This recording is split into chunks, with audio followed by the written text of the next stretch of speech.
히브리어 알파벳의 의미. 샬롬. 오늘은 히브리어 알파벳의 11번째 글자인 카프에 대해서 함께 공부해 보도록 하겠습니다. 특별히 오늘은 이스라엘에서 아주 유명한 선생님 한 분을 모시고 함께 공부해 보고자 하는데요. 랍비 미리암 선생님이십니다. 박수! 여러분 샬롬. 만나게 돼서 반가워요. 호호. 잘 부탁드려요. 자, 그럼 일단 강의를 시작해 볼까요? 오늘 배울 카프는 히브리어 알파벳의 11번째 글자이고 숫자 값은 20입니다. 하나님의 영광을 의미하는 카보드, 속죄하다, 대속하다, 덮다, 칠하다는 의미의 카파르는 전부 카프로 시작하고 예수님께서 사역하신 가버나움은 히브리어로 카파르나움이죠. 대속죄를 의미하는 용키푸르라는 히브리어는 바로 이 카파르에서 나왔죠. 후후후.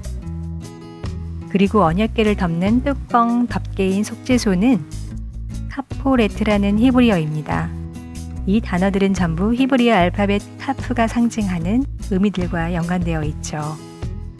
카프의 사경 문자는 손바닥 또는 그릇의 모양이고 하나님의 손바닥, 하나님의 손 안에 있는 것, 보배를 담는 질그릇을 의미한답니다.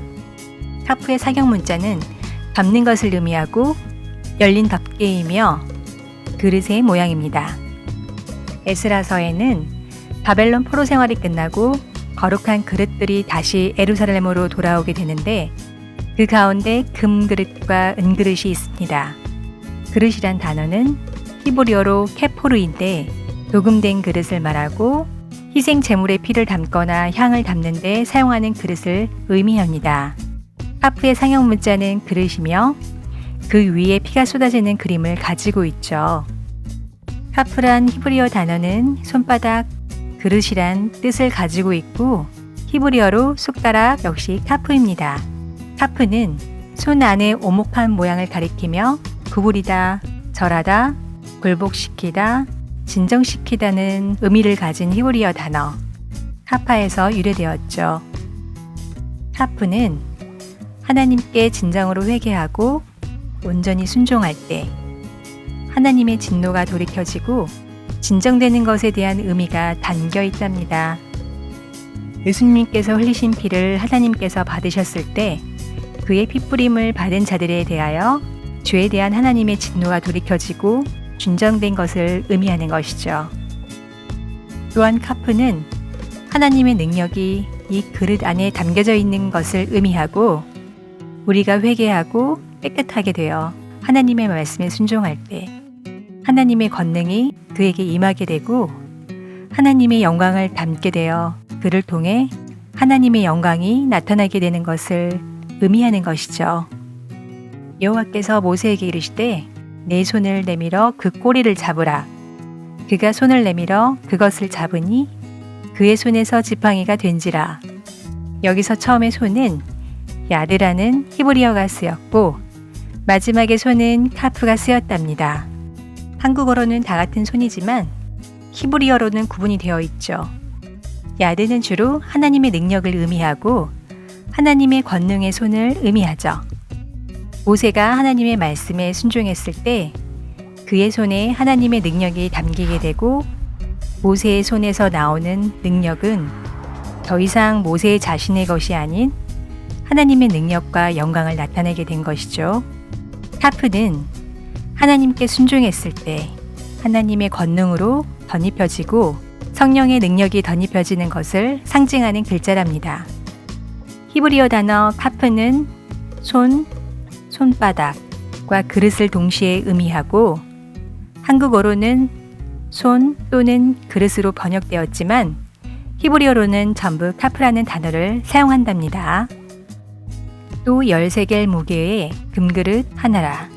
그것에는 향을 채웠고 여기서 성전에서 사용되는 향을 채우는 금그릇에 그릇이란 단어가 바로 카프랍니다. 여호와의 산에 오를 자가 누구며 그의 거룩한 곳에 설 자가 누구인가? 곧 손이 깨끗하며 마음이 청결하며 뜻을 허탄한 데에 두지 아니하며 거짓 맹세하지 아니하는 자로다. 여기에 사용된 손이란 단어 역시 동일하게 카프이죠. 큰 집에는 금그릇과 은그릇뿐만 아니라 나무그릇과 질그릇도 있어 귀하게 쓰는 것도 있고 천하게 쓰는 것도 있나니 그러므로 누구든지 이런 것에서 자기를 깨끗하게 하면 귀히 쓰는 그릇이 되어 거룩하고 주인의 쓰심에 합당하며 모든 선한 일에 준비함이 되리라. 사도 바울은 율법에 정통한 자랍니다. 그가 말하는 그릇은 일반적인 그릇이 아니라 바로 하나님의 성전에 제사에 사용되는 그릇을 의미하고 그 그릇들이 무엇을 가리키는지 그 본질을 깨닫고 가르쳐주는 것이죠. 성전의 이 그릇, 카프는 하나님의 거룩한 것을 담는 우리들을 예표하는 것이며 하나님의 영의 진리를 담는 우리의 마음을 예표하는 것입니다. 따라서 이 카프를 깨끗이 하고 불의에서 떠나야만 귀히 쓰이고 거룩하여져서 주인의 쓰임에 합당하며 모든 선한 일에 준비함이 되는 것이죠. 성경에서 그릇을 깨끗이 하는 것과 손을 깨끗이 하는 것, 그리고 마음을 깨끗이 하는 것은 동일한 본질로 이어져 있습니다. 이 카프의 본질을 가져야 여호와의 산에 오르게 되고 그 거룩한 곳에 세워져 그의 기업의 산에 심기는 진정한 하나님의 처소가 되는 것이랍니다. 호호호. 자, 그렇다면 이제부터 카프가 의미하는 손바닥, 그릇이 성경에서 어떤 의미를 가지고 있는지 한번 살펴볼까요?